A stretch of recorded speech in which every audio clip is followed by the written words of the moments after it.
Hello everybody, Disciple here with Overwatch Curios. A new patch has just hit the PTR, which means it'll probably come to the live servers in a week or two, and I'm really excited about what it has in store for the game. You'll probably see a few videos talking about the direct impact of the changes incoming, and I'll talk a bit about that as well, but I also want to touch on some of the indirect effects you'll see from the buffs and fixes going out in 1.8. There's a pretty huge rework to Bastion, a nice buff for Mercy, and a couple other fixes that I think are actually really interesting and could change up a bit of your gameplay experiences in the future. Now, last time I made a video about the Bastion changes, I set a goal for 10,000 likes on the video for me to craft a golden Bastion gun. Now, we hit that goal within a day, and the footage of me following through on that is actually in a video already that's going live soon, but I wanted to make this video as fast as possible so you guys could see what's going on 1.8. So in this video, if we can get 15,000 likes, I'll let you guys choose the name of my new Overwatch Smurf account. Once we hit 15k, the top rated comment that's suggesting a name is going to win, and then I'll use that account to try out fun and unique playstyles in the game in future videos. Anyway, let's get started. So the biggest change in this patch is obviously to Bastion. We've already made a video about the proposed Bastion rework back when it was simply an idea that they were trying to take into creation, but now that we have the details, it's really interesting. I'm going to take some time to go over this and then talk about not only how it might affect Bastion, but the entire roster of Overwatch as a whole.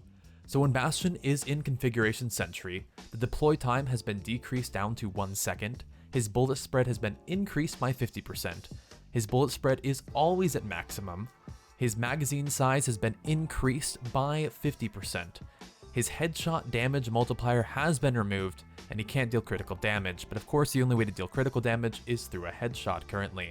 In configuration recon, his bullet spread has been decreased by 25% and his magazine size has been increased from 20 to 25. His self-repair can now be used while moving, it's now bound to a secondary fire, and it's no longer interrupted by taking damage, but to make up for that, it now has a resource meter that can deplete while he's using it, just like Divas defense matrix or Pharah's rockets. His configuration take doesn't grant any bonus armor, but to make up for this, he now takes 35% less damage while in sentry and tank configurations. Overall, this is pretty much exactly what we expected to see, but now we get to see the details exactly. The one change that I don't know that I necessarily expected was that the deploy time was actually decreased by 33%, which is pretty huge.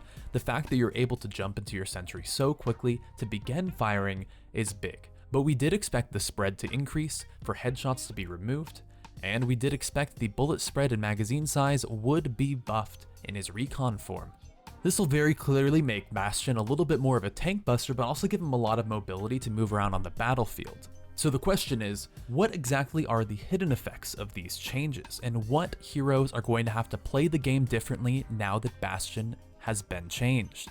Well, initially, I want to say that this is a pretty huge buff to Sombra. Sombra's a hero who's in a very interesting spot at the moment, where after receiving a buff, she actually had her win rate plummet when people started playing her and realized they had no idea how. However, Sombra is incredibly strong against Bastion and should be seen as what I believe is one of the best Bastion counters in the game, primarily because her hack removes Bastion from his configuration sentry. Now in this case, that'll not only remove a large portion of his damage, it'll also remove the 35% damage reduction while you are trying to flank and kill him, meaning that it's much easier to take him out in a clip and then back off from the fight using your blink or turning invisible again. In addition, taking 35% less damage is a bit of a buff to anyone who can deal consistent damage to Bastion, because those who dealt burst damage to Bastion may not be able to break even with the regular combos they would have been doing. Before, Reinhardt could simply one-shot a Bastion with his charge, but now he's not going to be able to do that, meaning it's much more dangerous for Reinhardt to charge in and try and take out a sentried up Bastion, especially if Bastion is shooting at him the entire time. Heroes like Soldier 76, who can deal consistent damage, will see that their damage overall against him is lower, but they will be able to take him out a lot more reliably than a lot of other heroes who may again have to try and deal burst damage. It's really hard to see what the overall impacts of the Bastion rework are going to be without actually being able to play him in-game, and at this time the PTR is down, so we don't get the chance to yet, but I'm really excited to see what all these changes mean. However, there still are a ton of changes on this patch that we have yet to talk about. The next one I want to touch on is Diva's defense matrix. So her defense matrix has been changed so that projectiles no longer need to travel a minimum distance before they can be blocked. Now, you guys might have noticed while playing Diva that at times you went up to block something that you really feel like was in your defense matrix but that went through anyways.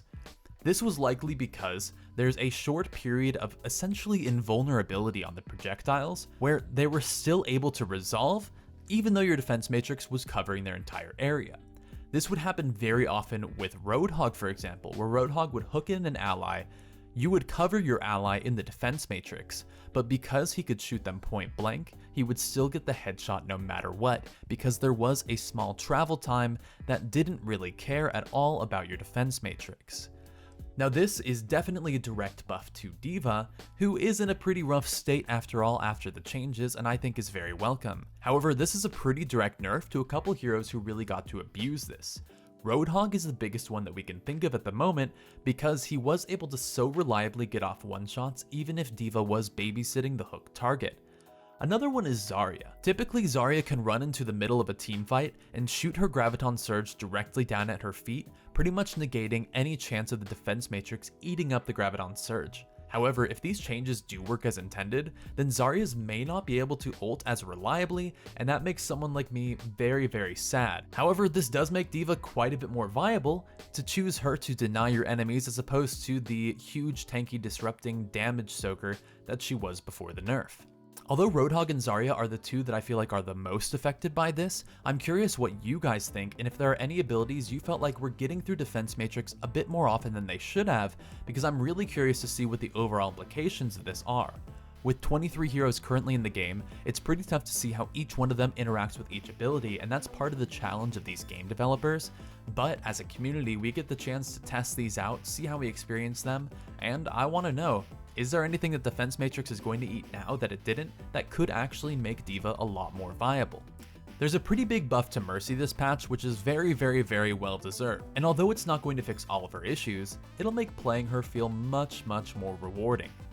While performing a resurrection, Mercy now becomes temporarily invulnerable, along with the allies being revived. If you've played against a Mercy, which you might not have recently, but I'm sure you have at some point in the game, you'll know that after her allies are resurrected, there's a little bit of an invulnerability period where they get a chance to move and reposition so that you can't instantly wipe them again.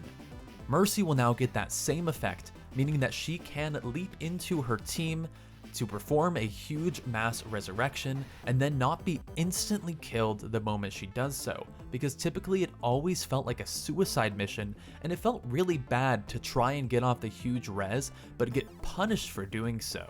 Your radius for resurrection is of course much lower than it used to be, which does force Mercy to go into the fight to be able to get off the maximum effectiveness, but with this, she's going to be rewarded for doing so by allowing herself to stay alive as well. Now, although this is a direct buff to Mercy, I'm going to say that it's also a buff to flankers, because if a Mercy does make an appearance on a team, their jobs become so much more important. Typically someone like Genji hasn't been too effective in the meta because there are so many huge tank targets to take out, and even the targets who you may want to focus like Soldier 76 really aren't that easy of a task for you to fight. Back when Mercy was a lot more powerful and a lot more popular, Genjis were absolutely essential to be able to hunt out the Mercy and kill her before the fight, before she got a chance to use her resurrection. Now, playing a Genji allows you to go and take out that Mercy as well, especially since you won't get a chance to kill her once she uses her resurrection again. Tracer, Genji, Sombra, Reaper, and even Widowmaker are all heroes that will see significantly stronger performances against a Mercy if they are picked on the enemy team, because they all have such great ability to take her out, isolate her, and assassinate her before the fight even begins. And I'd really like to see a lot more diversity in the cast being made. When you increase the number of supports that can be played from Ana and Lucio to things like Mercy and Zenyatta, then you really increase the number of DPS that can be played as well, because there are so many more techniques, patterns, and strategies that you need to be able to execute throughout a match. There's a big change to targeting, which is a little interesting, and although I don't feel it really buffs anyone, it's a pretty huge nerf to one person, and that is Lucio. If you guys have ever played as Lucio or as Ana, you might know a little bit about Boostio, when Ana accidentally gives her nano boost to a Lucio who just happened to clip onto her screen at the wrong time. There's a new targeting option that allows you to change the sensitivity not only for Ana's nano boost, but also for Mercy's beam, Mercy's guardian angel, Sombra's hack, Widowmaker's grappling hook, Zarya's projected barrier, and Zenyatta's harmony and discord orbs, meaning if you do feel confident in your ability to aim, you can reduce the targeting so much more so you can be very accurate when you do throw these out. This pretty much means rip Boostio.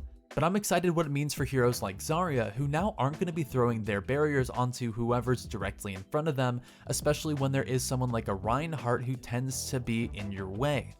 Now, although I won't talk about how this is really a buff to anyone since it is more of a quality life change, I can say that if you're a Lucio player and you've enjoyed a few plays of the game being boosted by an Ana, taking advantage of the 30% damage boost and running around on the walls shooting like DSP Stanky, you're probably not going to see that as much, and I'm sorry to say, but you have been indirectly nerfed. Anyway, today we talked a little bit about some of the indirect buffs, nerfs, and overall changes that are coming out on patch 1.8. I'd love to know what you guys think about patch 1.8, especially about the new Bastion, and once we get a chance to play it, we'll be sure to make a video about that in the future, using our new golden gun. If you guys like this video, please leave a thumbs up, and remember, if we hit 15,000 likes, you guys are going to choose me in the name of my new Smurf account. I hope you guys enjoyed this video. I'll see you soon. Peace.